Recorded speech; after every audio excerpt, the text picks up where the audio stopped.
কাজের ব্যস্ততায় নিজেকে চাঙ্গা রাখতে কিংবা রাত জেগে কাজ করার অন্যতম অনুষঙ্গ কফি।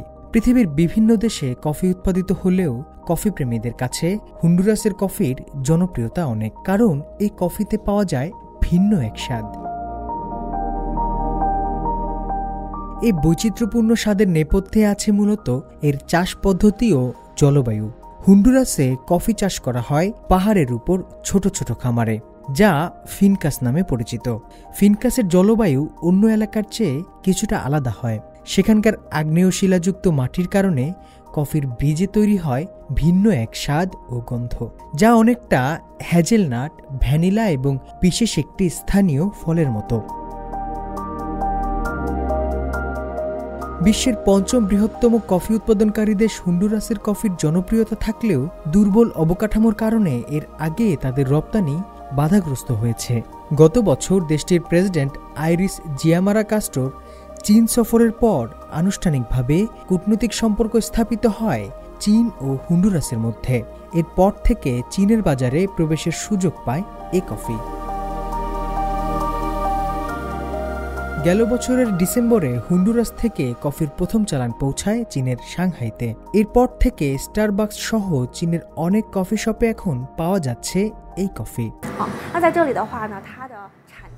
গ্রীষ্মমণ্ডলীয় জলবায়ু, উঁচু ভূমি থাকায় উন্নত মানের কফি তৈরির জন্য উপযুক্ত জায়গা হন্ডুরাস। আপনি এইমাত্র যে কফির স্বাদ নিয়েছেন তাতে রয়েছে কমলা ফুলের স্বাদ। এটি আমাদের গ্রাহকদের কাছে খুব জনপ্রিয়।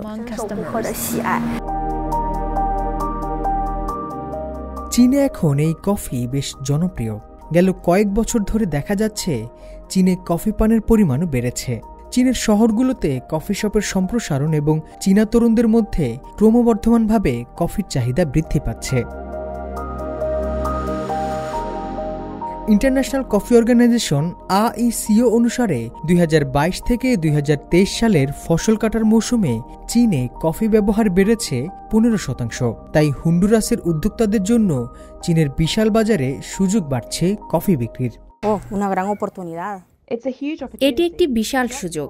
রপ্তানি করছে এমন প্রতিষ্ঠানের জন্য এটি স্বপ্নের মতো। পুরো বছরের কঠোর পরিশ্রমের পর যখন কফির চাহিদা থাকে তখন এর ভালো দাম পাওয়া যায়। তাই মনে করি যতদিন পণ্যের মান ঠিক রাখব ততদিন আমাদের ভবিষ্যৎ উজ্জ্বল। মূলত চীন ও হন্ডুরাসের মধ্যে দ্বিপাক্ষিক সম্পর্ক জোরদার হওয়াতেই হন্ডুরাসের উদ্যোক্তারা চীনে ব্যবসা করার সুযোগ পাচ্ছে। এতে উপকৃত হচ্ছে উভয় দেশের জনগণ। তৈরি হচ্ছে নতুন সম্ভাবনা। হোসনে মোবারক সৌরভ, CMG বাংলা।